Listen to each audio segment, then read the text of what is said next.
आज के सारस्वत सत्र के माननीय अध्यक्ष डॉक्टर विष्णु विराट जी, मेरे अग्रज और गुरु भाई, प्राच्य विद्या शोध संस्थान के माननीय अध्यक्ष डॉक्टर अशोक शर्मा जी, संस्थान के अन्य पदाधिकारी और हाथरस नगर के गणमान्य सुधीजन,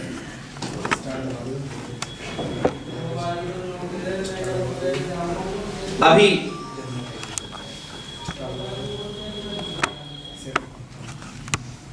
डॉक्टर शर्मा जी जब संस्थान के संबंध में कुछ बातें कर रहे थे तो उन्होंने कहा कि प्राच्य विद्या प्रतिष्ठान या प्राच्य विद्या के नाम से अभी तक कुल काम जो हो रहा है, हम भारतीय विद्याओं के मिलान की चीज अंग्रेजी में देख रहे हैं, पश्चिम में देख रहे हैं। यह एक पद्धति चल रही है।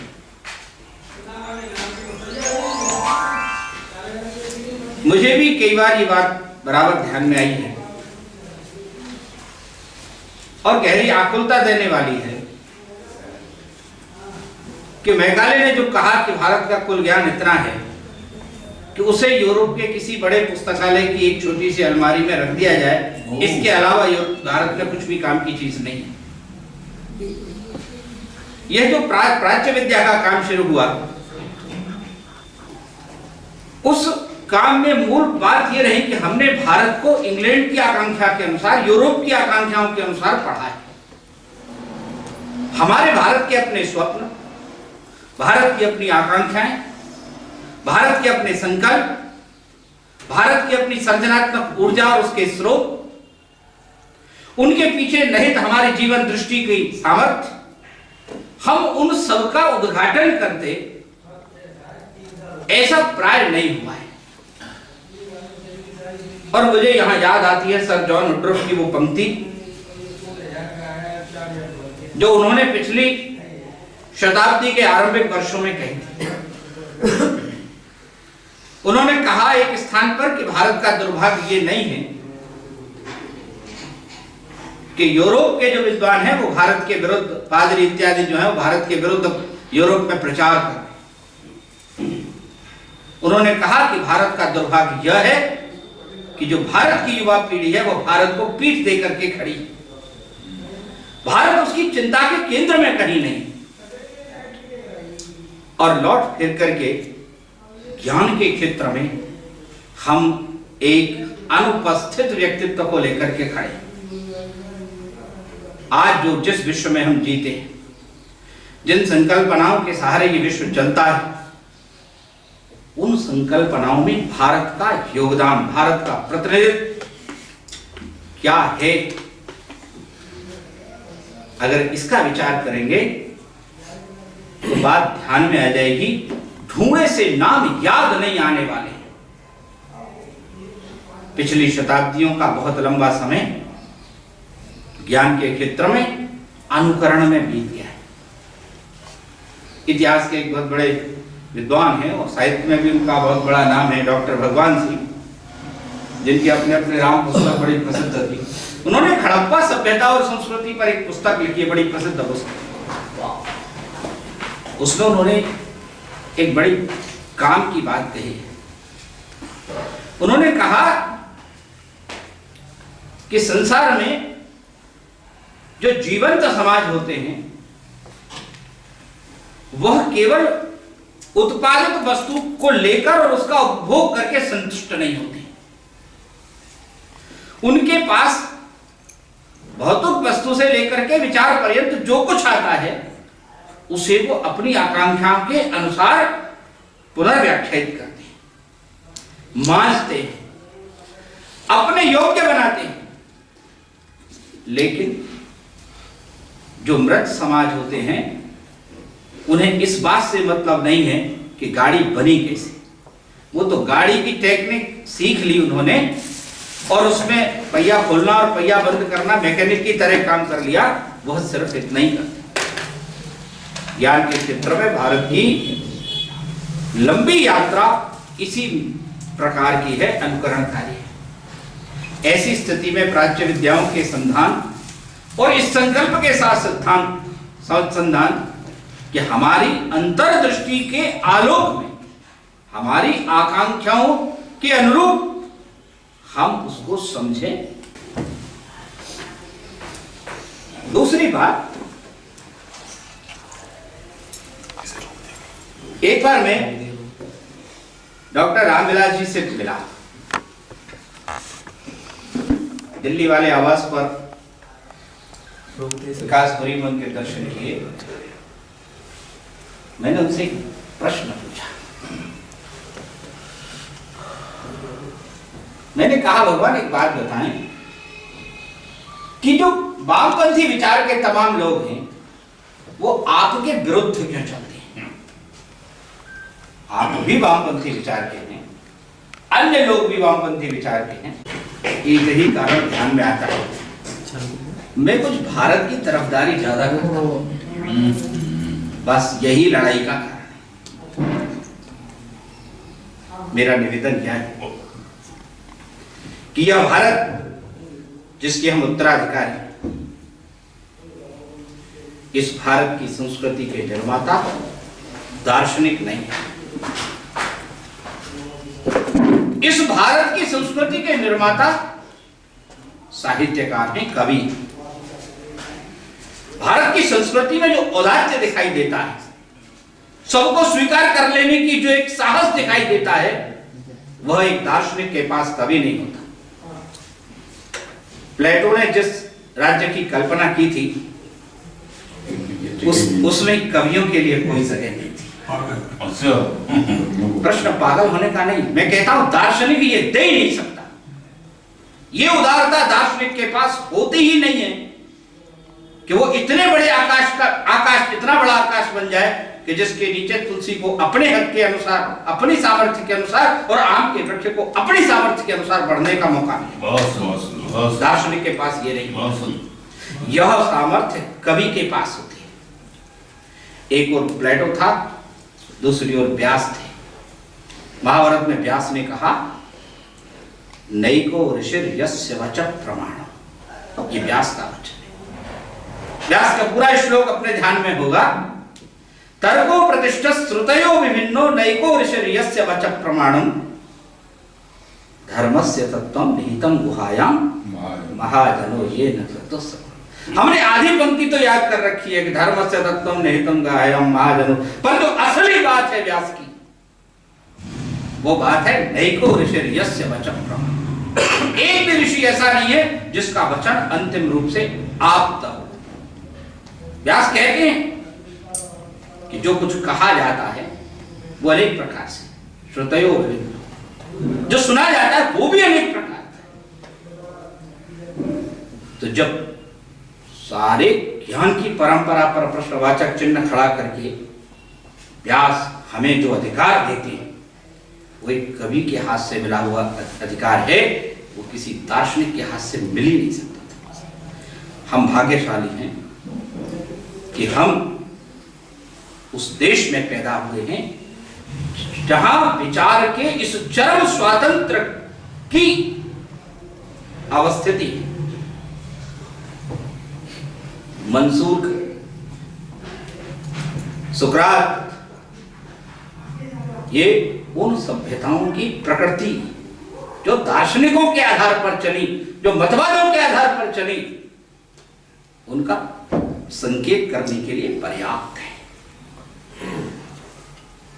इसलिए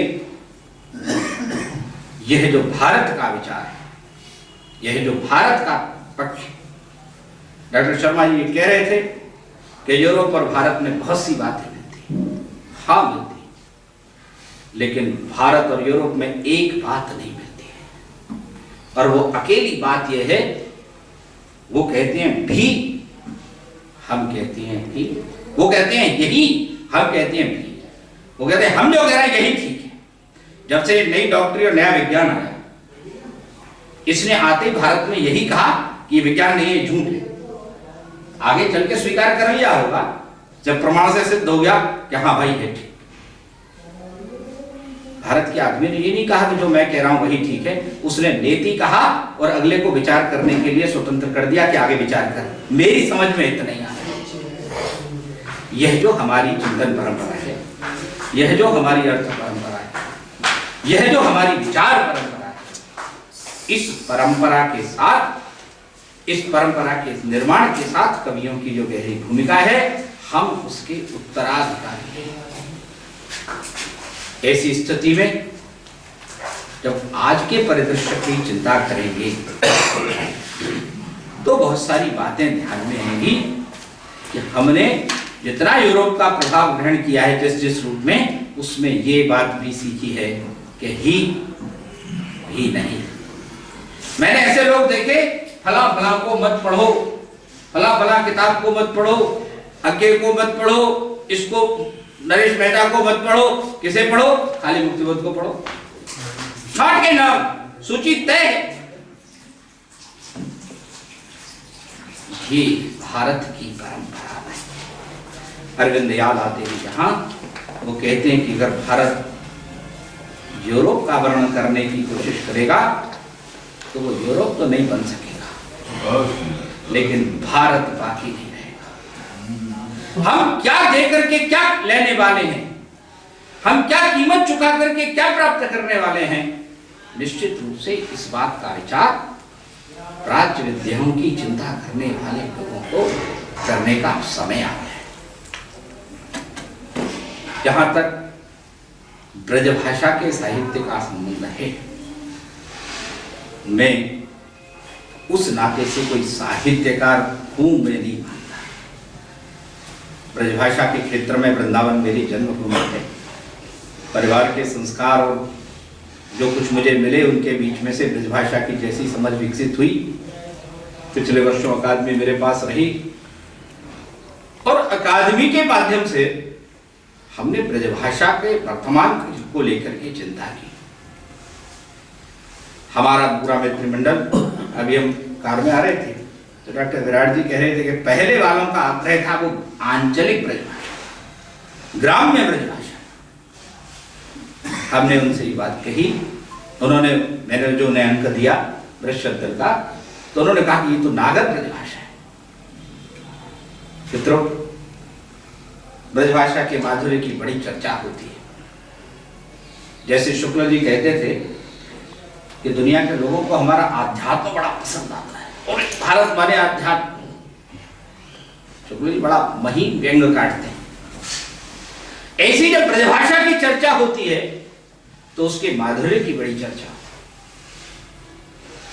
मेरा अपना पिछले 3 वर्ष के लगातार काम करने के बाद भी और पहले भी जो कुछ मैं पढ़ता समझता रहा हूं, मत ये है कि कोई भाषा न तो मधुर होती है और न परुष होती है। जैसे विषय लिखे जाएंगे उसके अनुसार ब्रज कोई भी भाषा अपना रूप ग्रहण करती है। ये तो बात ठीक है कि अगर घनानंद की तरह से आप विरहा लिखेंगे तो उसकी भाषा तो भूषण की भाषा से नहीं मिलने वाली है, परंतु भूषण घनानंद की शब्दावली में नहीं लिखा जा सकेगा, ये तय है।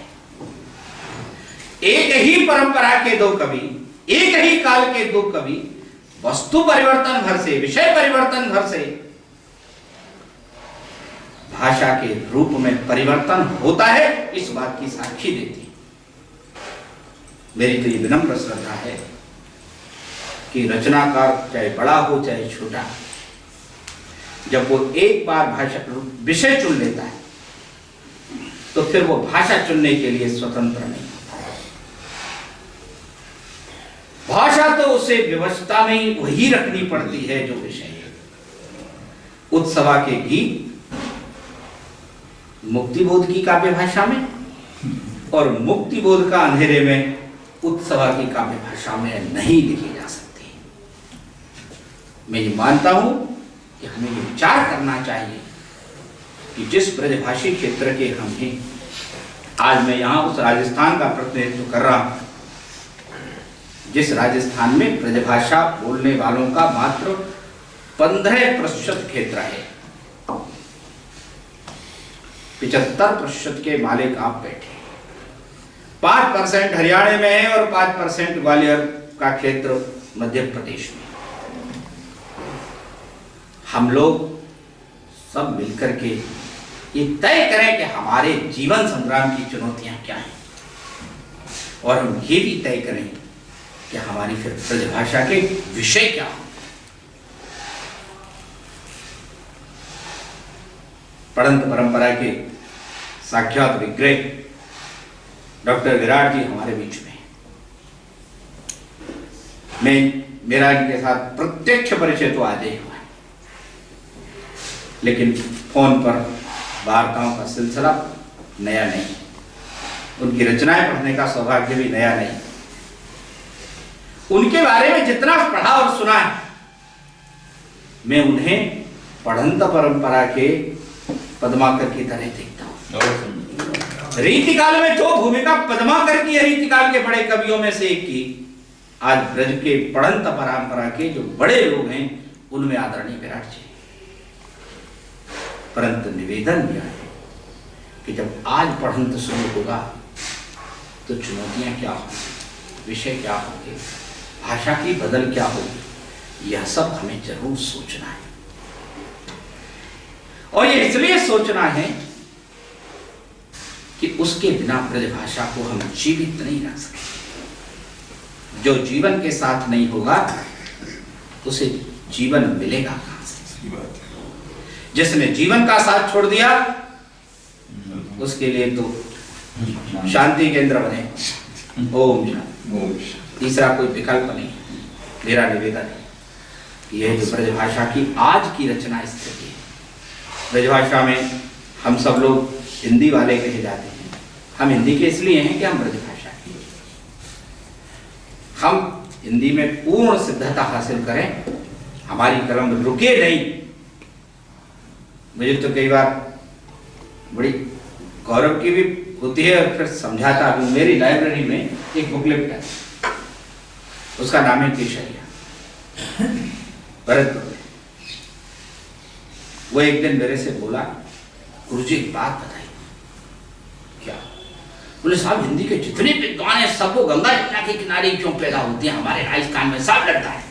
अबे मैंने कहा तू ये क्या बोल रहा है, रात बात फैलाएगा बर्बाद देगा। मैंने ये बात शुरू कर बाबा। बोले नहीं साहब मैं सच्ची कह रहा हूँ। कोई बहुत अधिक पढ़ा लिखा व्यक्ति है, लेकिन जो सच्चे में सोचता है वो इस भूमि की, गंगा और यमुना के क्षेत्र की जो भूमि है, उससे गंगा और यमुना के पवित्र जल से सिंचित जो भूमि है, उसकी प्रतिभा पर देश की दृष्टि है। मेरा निवेदन यही, हम लोगों ने इस ब्रजभाषा को छोड़ दिया। घर में जब बच्चा बोलता है भैया, तो माँ कहती है क्यों रे, अजय जहां तक बोलना ना आवे मम्मी के। ये संकट केवल ब्रजभाषा का नहीं, तमिल का भी। पिछले दिनों में चेन्नई में था, एम शेषन चेन्नई के बड़े मनीषी और सर्व पूरे भारत में जिनकी प्रतिष्ठा ऐसे व्यक्ति हैं, वो अपने परिवार का किस्सा सुना रहे थे कि हमारे घर की स्त्रियां कोशिश कर रही हैं कि बच्चे तमिल नहीं सीखें, इंग्लिश सीखें। मित्रों, जो गैर हिंदी भाषी क्षेत्र है वहां अंग्रेजी पहली भाषा बनने की कोशिश में, हिंदी क्षेत्रों में भी यही कोशिश चल रही है। भाषाओं पर संकट आना कोई नई बात नहीं। जिस समय फारसी राजभाषा बन गई और देश में एक कहावत प्रचलित हो गई, पढ़े फारसी बेचे तेल, देखो इस किस्मत का खेल। वो बात आज अंग्रेजी के बारे में कोई रिक्शा वाला अगर अंग्रेजी बोलता हुआ मिल जाए तो हम ही मुक्त हो जाते हैं, इसी बढ़िया में किया हुआ इसने, फलाने कॉलेज से किया हुआ रिक्शा चला रहा है। जैसे अंग्रेजी वाला रिक्शा चलाने को पैदा ही नहीं, हिंदी वाले पैदा ये आज भी। लेकिन उस फारसी की प्रतिष्ठा के काल में इस ब्रजभूमि को केंद्र बनाकर ब्रज के कवियों ने ब्रज भाषा के माध्यम से जो जागरण पैदा किया, आज 500 वर्ष बाद फारसी कहीं नहीं है और ब्रज भाषा जन के साथ। यह तो भक्ति काल की देन है। आप देखिए कि भक्ति काल से पहले शिव प्रसाद सिंह जी ने जो ब्रजभाषा के नमूने इकट्ठे करे अपने प्रबंध सूरपुर ब्रजभाषा और उसके काव्य में, वो बिल्कुल बचकाने उदाहरण है, बड़े काम चलाओ स्तर के। कोई काव्यत्व की दृष्टि से कोई बहुत उच्च कोटि की रचनाएं नहीं, उनका खाली ऐतिहासिक महत्व। लेकिन जैसे ही फारसी के साथ संघर्ष शुरू होता है, एकदम ब्रजभाषा उसको आगे टक्कर दे देती है। वह किसी दल ने, किसी विचार ने, किसी विचारधारा ने, किसी योजना ने, किसी षड्यंत्र ने, किसी महत्वाकांक्षा ने इकट्ठे नहीं किया है। भारत की आत्मा अपने आप अपने को व्यक्त करने के लिए आकुल होती है। आज यह आकुलता नहीं है, यह चिंता की। मेरा निवेदन है कि हमने कभी ब्रज साहित्य मंडल मथुरा और उससे पहले भारतेंदु जी के समय एक निर्णय किया, ब्रज में पद्य लिखेंगे और खड़ी बोली में गद्य लिखेंगे। मेरा विनम्र निवेदन है, जो भाषा विचार की भाषा नहीं होगी, वो भाषा पद्य के सिंहासन से भी पदच्युत होगी, उसे कोई बचा नहीं सकता। क्योंकि कविता के पीछे भी तो विचार की ही शक्ति होती है। हमने कविता खाली पकड़ ली, विचार को छोड़ दिया। खड़ी बोली ने द्विवेदी युग आते आते ब्रजभाषा से कहा चला जगह मेरी है। अगर द्विवेदी युग का ब्रजभाषा बनाम खड़ी बोली के विवाद को आज आप पढ़ लें तो आपको खून उतर आएगा ब्रजभाषा को लेकर के। ऐसी ऐसी बातें स्त्रियों की भाषा है, जनानी भाषा है, जन की भाषा, जाने क्या क्या, केवल इसलिए कि विचार करना छोड़ दिया। इसलिए मैं ये प्रार्थना लेकर के जहां जहां तक मेरा परिचय, मैंने सबसे ये कहा, सर्वत्र गया कि हम लोग ब्रज में गद्य में कलम उठाएं, इससे हम हिंदी की सेवा कर सकेंगे। आज खड़ी बोली में भी एक गड़बड़ हो रहा। सरकार ने पारिभाषिक कोश बनाने के नाम पर अंग्रेजी का शब्द सामने है उनके, वो बोलते अंग्रेजी है, और संस्कृत का कोई शब्द उससे मिलता जुलता बना दिया और उसका अनुवाद कर दिया। ऐसा बनाया हुआ वही चल रहा है। मेरी ऐसी आस्था है कि जब कोई भाषा अनुवादों के सहारे खड़ी करने की कोशिश की जाती है तो अनुदित शब्द में अपना अर्थ नहीं होता है। वो तलवार रखने की जो म्यान होती है उससे ज्यादा उसका कोई शब्द का मूल्य नहीं, उससे कोई हिंदी का विकास नहीं। हिंदी का अर्थ के विकास से ही भाषा का विकास होता है। केवल रूप की परंपरा से भाषा को नहीं बचाया जा सकता। आज जब हमसे पूछा जाता है महाविद्यालय माने क्या होता है, तुरंत कहते हैं कॉलेज होता है, क्योंकि कुछ और होता ही नहीं। ये जो महाविद्यालय नाम का संस्कृत पद है ये कुछ है ही नहीं, ये कॉलेज का ही अनुवाद है। इसलिए इसमें कोई प्राण नहीं, ये निष्प्राण भाषा वो प्राणवान होती है जिसमें अनुभव हमारे हो। जो लोग बेहोश हो जाते हैं उन्हें हम संज्ञा शून्य कहते हैं। ये संज्ञा शून्य है। जरा सोचिए कि हमने पिछले वर्षों में कितनी संज्ञाओं का निर्माण हिंदी में किया है। शून्य। यही विचार की शून्यता है। संज्ञा का निर्माण ही तब होगा जब हम विचार शुरू करेंगे।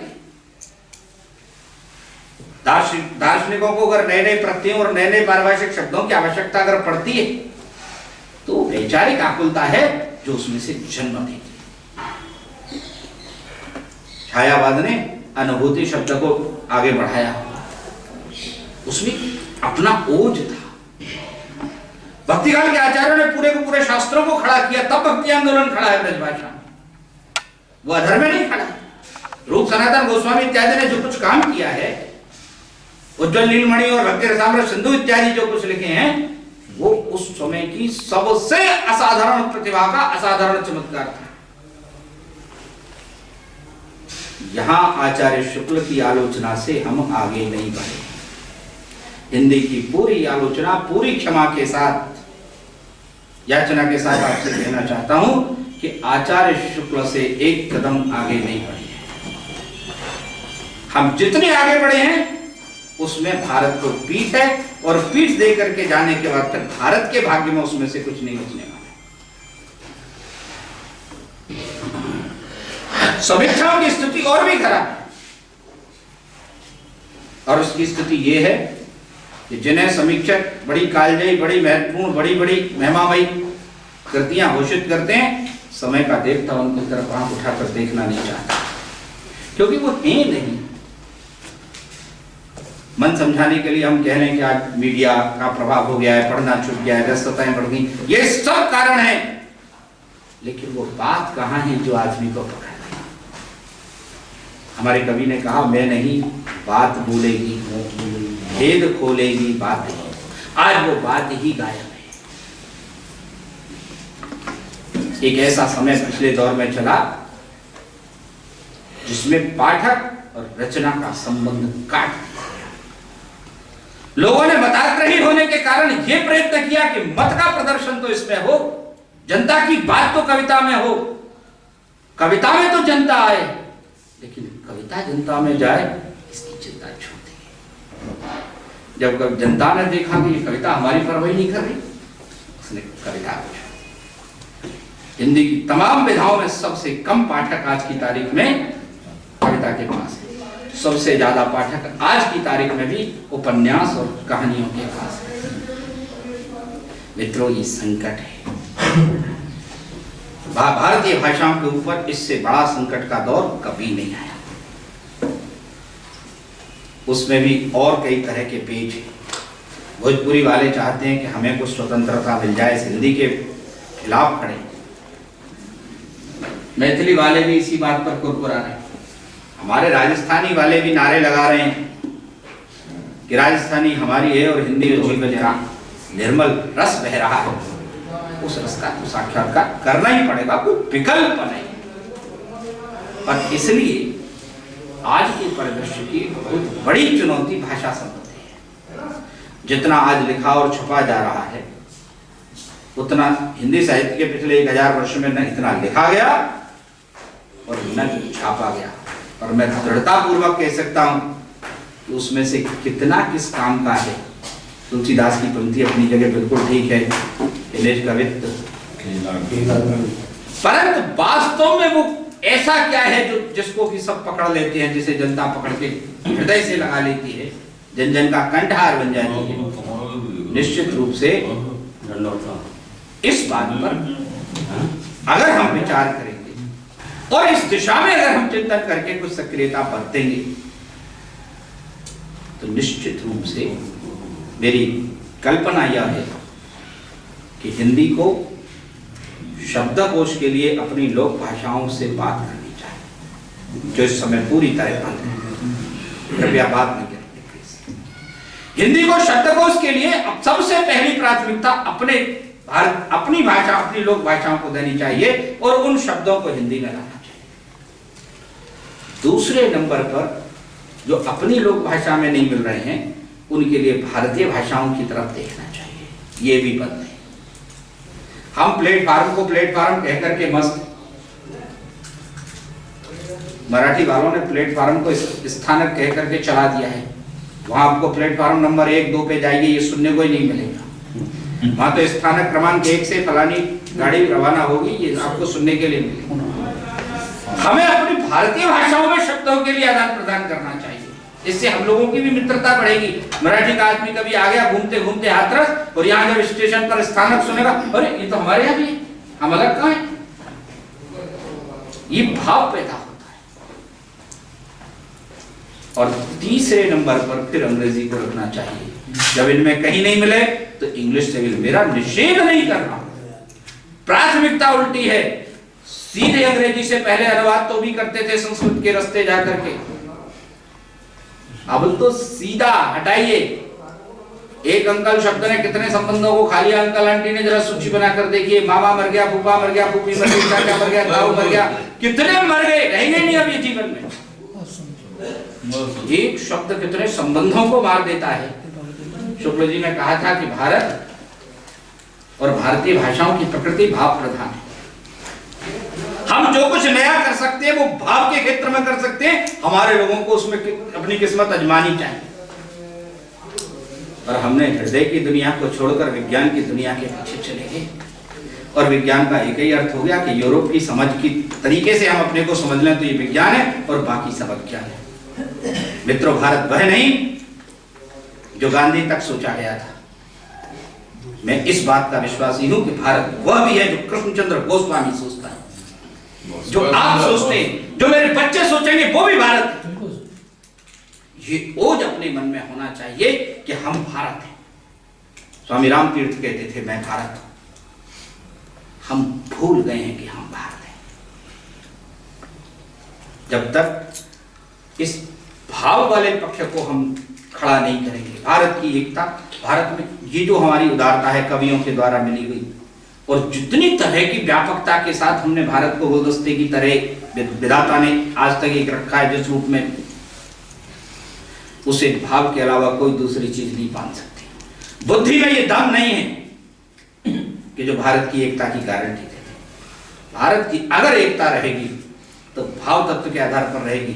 जो भाव तत्व की उपेक्षा करके केवल बुद्धि तत्व की प्रशंसा करेंगे वो भारत के मित्र तो नहीं होंगे तय। चिंतामणि के निबंध लिखते हुए शुक्ल जी ने भूमिका में ही लिखा था, हृदय को साथ लेकर बुद्धि विचार के लिए चले। ये साथ मिटना नहीं चाहिए, छूटना नहीं चाहिए, हटना नहीं चाहिए। ये हटते ही नींव खत्म, निर्माणों का कोई अर्थ नहीं है। ये आज का साहित्यिक परिदृश्य है। मैं समझता हूं एक दो बात और आपके साथ शेयर करना चाहता हूं। मुझे जो पत्र गया आदरणीय शर्मा जी का, उसमें कहा गया था कि पढ़ंत या समस्या पूर्ति में से कुछ दोनों या एक कुछ बोलना है। पहले तो मैं उनका इस बात के लिए आभार व्यक्त कर दूं कि बहुत दिन से और दूसरे तमाम विषयों में फंसे रहने के कारण जो चीजें मैंने नहीं पढ़ी थी उनके ये कहने से समस्या पूर्ति को एक बार पढ़ गया। और ये समस्या पूर्ति की दुनिया बड़ी अद्भुत है। समस्या पूर्ति भारतीय परंपरा में 64 कलाओं के बीच में गणनीय रही है। वात्सायन के कामसूत्र में इसकी गिनती है। समस्या पूर्ति उतनी पुरानी, उससे भी पुराना अगर माने तो अग्नि पुराण में उपविद्याओं में इसकी चर्चा की है। समस्या पूर्ति संस्कृत के कवि मम्मट ने कहा, काव्यम यशसे अर्थकृते। ये जो दोनों काम हैं, इन दोनों के लिए समस्या पूर्तियां करते रहते हैं। ये बात ठीक है, काव्य के दो पक्ष होते हैं, एक भावोन्मेष और एक कला का विभ्राट रूप से प्रदर्शन। समस्या पूर्ति करने वाले कवियों ने जितना ध्यान कला की विराटता पर दिया है, कला की व्यापकता पर दिया है, श्रेष्ठता पर दिया है, उन्मेष पर दिया है, उतना भाव के लिए नहीं दिया है। लेकिन उसके बाद भी एक बात के लिए समस्या पूर्ति का ऋणी रहा जा सकता है। सामान्य जन में काव्य रुचि के प्रकार और परिष्कार, इन दो कामों को समस्या पूर्ति ने बड़े दूरी तक किया है। ये जो हम सुनते हैं कि ब्रजभाषा यहां से वहां तक थी, यहां से लेकर और बिहार के परले कोने तक चले जाइए, ब्रज के कवि आपको मिलते चले जाएंगे, बंगाल, असम, उसमें बड़ी संख्या इन समस्या पूर्तियों की है। कोई बड़े बड़े प्रबंध लिखे गए हों, ऐसा नहीं। यह जो समस्या पूर्ति, इसकी एक और खास बात ब्रजभाषा के साथ जोड़ करके आपके ध्यान में लाना चाहता हूं कि समस्या पूर्ति ब्रजभाषा की अपनी खास चीज है। भक्ति काल, जैसे मैं हिंदी के प्रथम उन्मेष का कालखंड कहता हूं, उस काल में केवल ब्रज का उन्मेष हुआ ऐसा नहीं है। तुलसी और जायसी जैसे समर्थ कवि अवधि के भी थे, लेकिन अवधि की प्रकृति समस्या पूर्ति के लिए माकूल नहीं, और अवधि में इसलिए समस्या पूर्ति मिलती भी नहीं। कोई इक्का दुक्का कहीं गलती से किसी ने लिखने की कोशिश कर दी हो, बैठा ही हो गया, नहीं अवधि में लिखनी, बात दूसरी है। अवधि में समस्या पूर्ति नहीं, ब्रज में है। अवधि के जो प्रकृत छंद हैं उनमें चौपाई है, दोहा है, सोरठा है, ये उसके अपने छंद है। बरवे है, बरवे में ब्रज में कुछ नहीं मिलेगा। बरवे हमारे भाषा के अनुकूल ही नहीं बैठता है। छंद के नाते भले हम एक उदाहरण बना देंगे, ये बरवे का उदाहरण है, लेकिन जब रचने बैठेंगे तो हमारी जो अंदर की रचना धर्मिता है उसकी संगीत में बरवे का संगीत नहीं बैठता है। कवित्व और छंद यह इस समस्या पूर्ति के प्रधान छंद हैं और ये घाटी ब्रज के छंद हैं। मित्रों, आज जो खड़ी बोली का सारा ढांचा है वो ब्रज भाषा के उत्तराधिकार को लेकर के खड़ा हुआ है। उसका मेरठ की खड़ी बोली से उतना संबंध नहीं है जितना इस ब्रज क्षेत्र के दाय से। निराला जी यूं ही नहीं कहते थे कि कवित्व हिंदी का जातीय छंद है। निराला ने जितनी छंद मुक्त रचनाएं बनाई हैं उसका आधार कवित्व है। वो ऐसे ही नहीं बन गई, आज की तरह से नहीं है, कॉमा फुल स्टॉप कहीं भी लगा दीजिए। ये समस्या पूर्ति हमारी खास चीज है। ब्रज की कविता जन जन तक गई, उसमें इसका बहुत बड़ा योगदान है। और हमारे लोग जहां जहां बैठे वहां उन्होंने ऐसे कवि मंडल, कवि समाज, रसिक मंडल स्थापित किए। खुद भारतेंदु ने कवि समाज की स्थापना की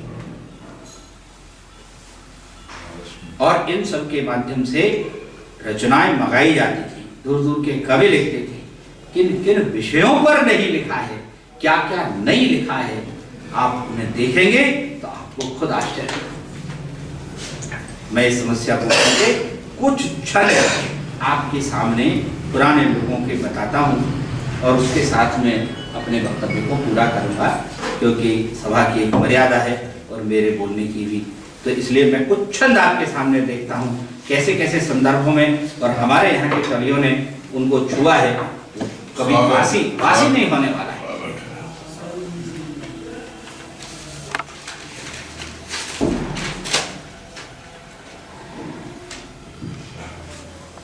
एक हमारे यहाँ की जो सामाजिक पक्ष है उसको मैं खाली आपके सामने थोड़ा सा रखता हूं। पुनर्विवाह पुरुषों का हमारे यहाँ का बड़ा प्रिय शगल रहा है। किसी से व्यक्ति धनी है, बुढ़ापे में पत्नी मर गई, उसने कोई नवेली छांटी और शादी कर ली, ऐसा खूब रहा। जब समस्या पूर्ति वालों के हाथ ऐसे पड़ा विषय तो उन्होंने क्या लिखा, आप एक वृद्ध के विवाह का उमंग का हिस्सा देखिए।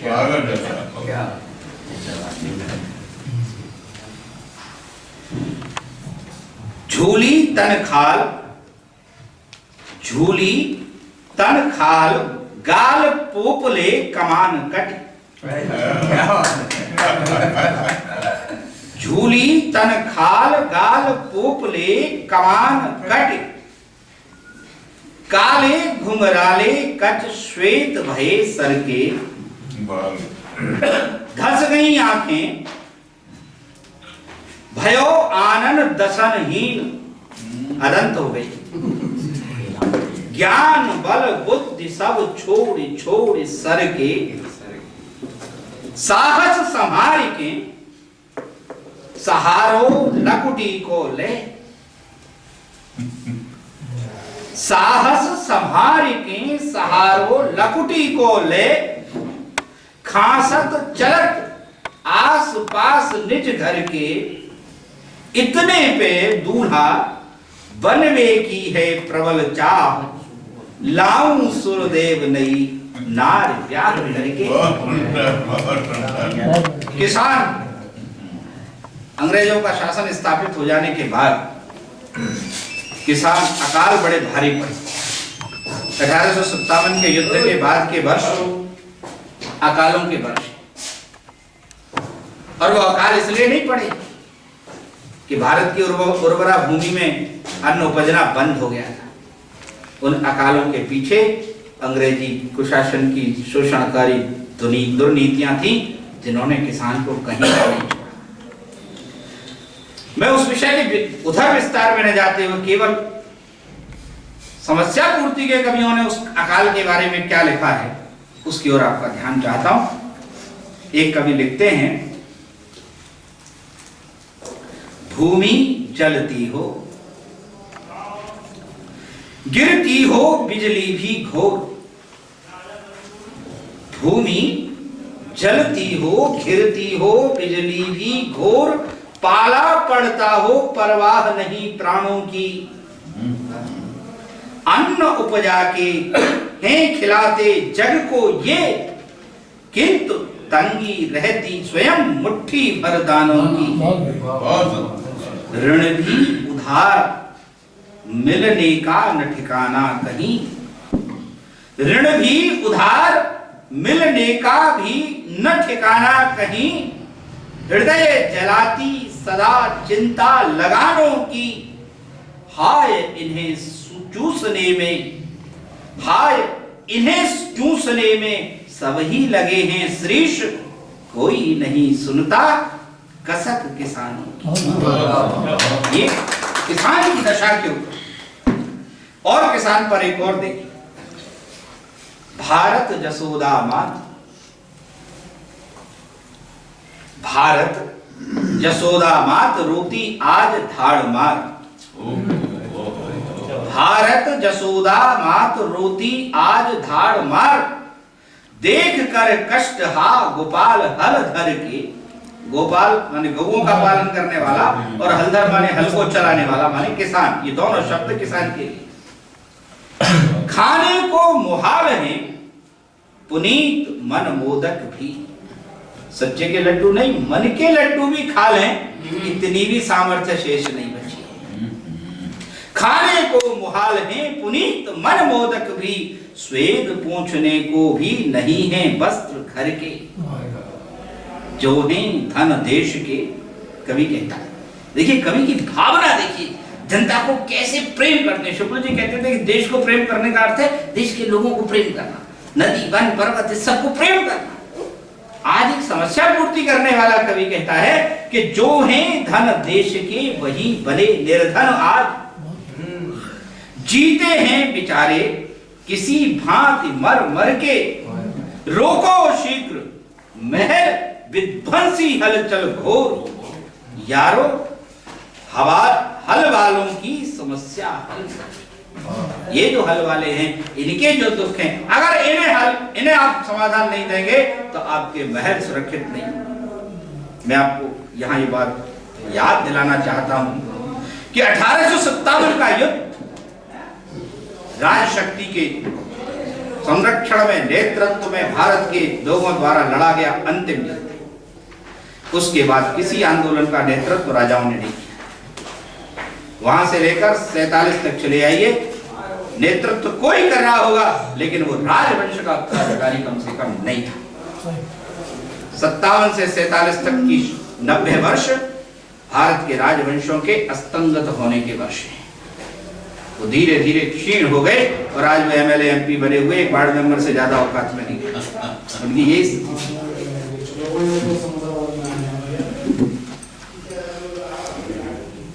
एक बात और अंत में निवेदन करता हूं कि समस्या पूर्ति की ये जो परंपरा है, मैंने कहा कि ब्रज की अपनी चीज है, तो इसमें ये बात और जोड़ना चाहता हूं कि इसके पहले कवि तुलसी हो सकते हैं। तुलसी का जो कवितावली का वो है, अवधेश के बालक चार सदा, शुरू के चारों छंद तो निश्चित रूप से समस्या ही पूर्ति जैसी, एक ही समस्या पर चारों छंद चले। ऐसे ही अकबर के दरबार में एक कवि थे, उनका नाम था श्रीपति। उन्होंने कहा कि जिनको उन्होंने एक बहुत ही जोरदार पंक्ति वहां लिखी,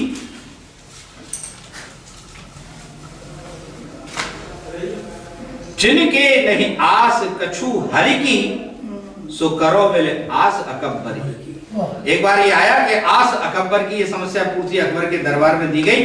कवियों ने बड़ी बड़ी प्रशंसा की, अकबर को प्रसन्न करने का इससे बढ़िया क्या मौका मिलेगा।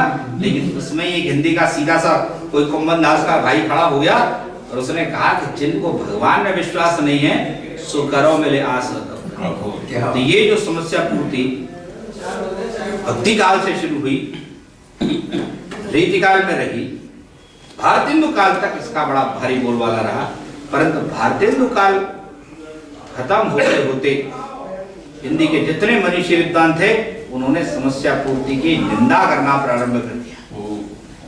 उन्होंने इसके सकारात्मक पक्ष की चिंता छोड़ के, रीतिकाल में भी हालत शुरू हो गई थी। ठाकुर ने जब ये कहा था कि सीख लीनो मीर मृग खंजन कमल नयन, सीख लीनो जसो प्रताप को कहानो है, और अंत में कवि कहता है कि 150 बनाए जाए मेरठ सभा के बीच लोगन कवित्व की वो खेल कर जाना है। तो रीतिकाल में इसकी निंदा हालांकि शुरू हो गई थी, लेकिन आधुनिक काल आने के बाद, भारतेंदु के बाद विशेष रूप से इसको लेकर के एक नकारात्मक इसके विरुद्ध एक आंदोलन चला।